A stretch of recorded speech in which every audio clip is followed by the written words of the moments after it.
జై శ్రీరామ్. హిందూ బంధువులందరికీ వినాయక చవితి శుభాకాంక్షలు.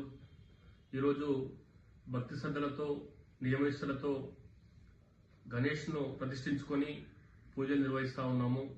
అయితే ఈ సందర్భంలో నిర్వాహకులందరూ కూడా జాగ్రత్తలు పాటించాల్సినటువంటి అవసరం ఎంతైనా ఉంది. కరెంటు షాక్తో ఇప్పుడే చనిపోయిందని చెప్పేసి సమాచారం వస్తుంది. ఒక బాలుడు చనిపోతే ఆ కుటుంబ సభ్యుల యొక్క రోదనలు అర్థం చేసుకోవాలి. అదేవిధంగా ఈరోజు మనము అలంకరణ నిమిత్తం చేసేటటువంటి డెకరేషన్లో కరెంటు విషయంలో జాగ్రత్తగా సూచనలు తీసుకోవాలి. డ్యాన్సులు చేస్తూ పోటీలు పడి డీజేలు ఏర్పాటు చేసుకునే సందర్భంలో ఆ యొక్క డీజే సౌండ్కు గుండె జబ్బు వచ్చి చనిపోతున్నటువంటి చిత్రాలు మనం చూస్తూ ఉన్నాము. రకరకాల సంఘటనలు మనకు నిరంతరము టీవీలు పత్రికల ద్వారా తెలుసుకుంటూనే ఉన్నాము. కాబట్టి యువకులందరూ కూడా జోష్తో పాటు ఓష్ కూడా ఉండాలి.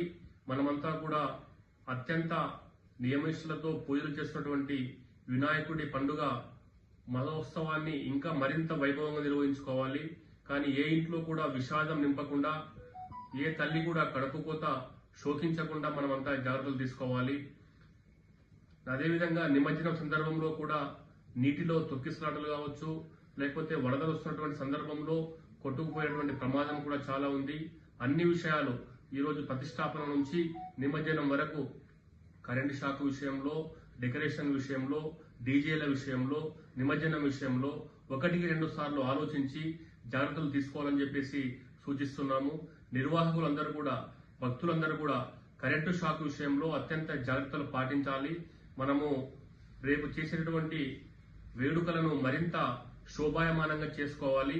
కానీ శోకసంద్రంలో మాత్రము మునిగే విధంగా చేసుకోవద్దని చెప్పేసి విజ్ఞప్తి చేస్తున్నాము. నిర్వాహకులందరూ కూడా 1-2 సార్లు జాగ్రత్తలు తీసుకోవాలని చెప్పేసి సూచిస్తున్నాము.